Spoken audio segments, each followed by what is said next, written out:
This is the Bahamas Tonight, the Northern Edition. Good evening, everybody. I'm Ricardo Lightwand. It's great to have you with us tonight. Well, the Marsh Harbor International Airport will be named in honor of Captain Leonard Maurice Thompson. Well, this afternoon, Joan Davis Roll is at that ceremony right now, but she did get some reaction to this particular individual that has really done much for the country. The island of Abaco is taking off, literally. This is the people of this northern island are preparing for the official renaming of its multi-million-dollar airport facility. Planes on the island of Abaco are arriving, and planes are taking off. This increased airlift comes as the country marks an historic occasion, the official renaming of the Marsh Harbor Airport to Leonard M. Thompson International Airport. Leading a team of officers to this vital area is the top cop responsible for Grand Bahama and the Northern Bahamas, Assistant Commissioner of Police, Emric Seymour. As the officer in charge of the Northern Bahamas, it's my responsibility to ensure that, as I indicated, law and order is kept and maintained. Yes, I came in this morning because, as you know, that coming into Abaco would be no less than the Prime Minister and, of course, the Deputy Prime Minister and quite a number of cabinet officials and, of course, several other dignitaries will be coming in.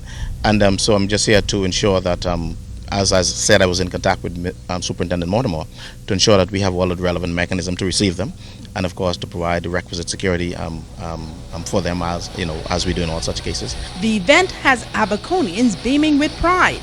Just ask airport official Terry Hodgkins, who talks about the economic impact of the airport facility.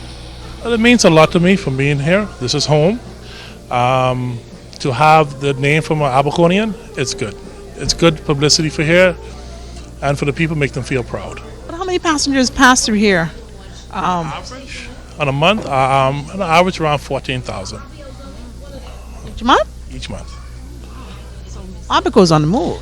Yeah, it's pretty much. We have a lot of tourists coming through this time of the year. Also on island for the event is the architect for the state-of-the-art upscale airport facility, Donald Dean. The firm and myself are very proud of this edifice. It was what I can understand be the first airport structure facility that was of this international structure status that was designed and by all Bahamians, all Bahamian consultants, electrical, mechanical, architectural. So for that, we're very proud. A product of the Bahamas, made by Bahamians in honor of a Bahamian hero.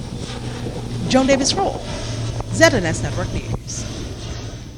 Now that ceremony is taking place at the hour, and also let me tell you that it's being carried live on ZNS 3, 810M and 104.5 FM, also 1540 coming out of New Providence. Now, just in case you didn't know who Captain Thompson is, let me let Natalie Martinborough explain. My name is Leonard Maurice Thompson. Thompson with a P. The late Captain Leonard Maurice Thompson was born in Hopetown, Abaco in June 1917. He was deployed in 1939 and served as a pilot in the Royal Canadian Air Force during World War II.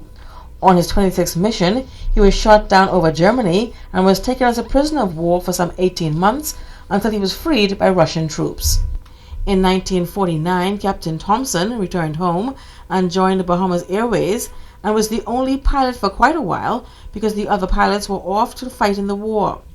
But after some confusion developed, he left, and with the financial backing of Wallace Groves, he formed Skyways.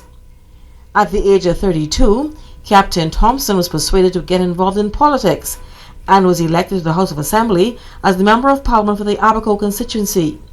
He served in that role until 1967 and was also involved in a movement to separate Abaco from the rest of the Bahamas.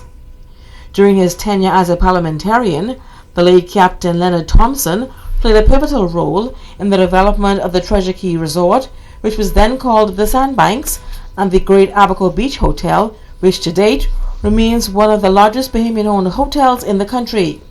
Captain Thompson is also credited for attracting other investors, including the developers of Spanish Key and Walker's Key.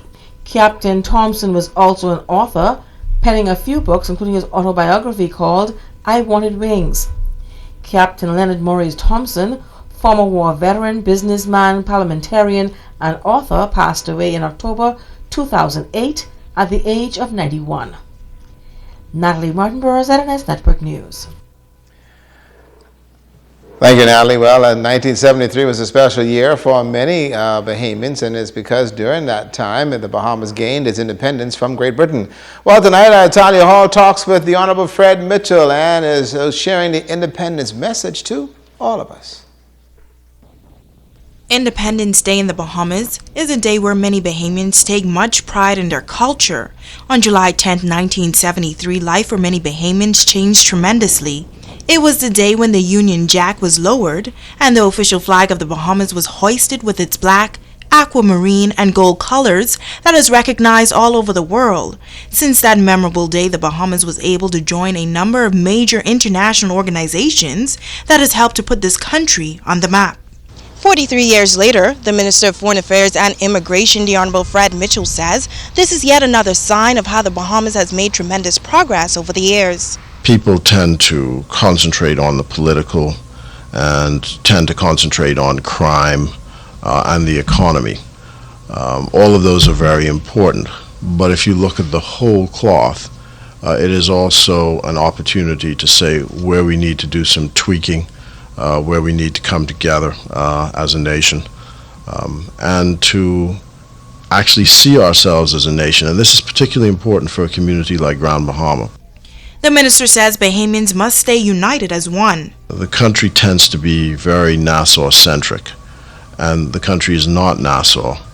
And I think we ought to be proud of the fact that we've been able to keep it going for the 43 years, and that we ought to look forward to progress. Mitchell says he is hoping that the youth will buy into the message as to what Independence Day is all about. That is, to me, the most critical problem is for the under 25s to feel connected to the Bahamas as theirs. It's Talia Hall, ZNS Network News. And stay with us, there's more news to come.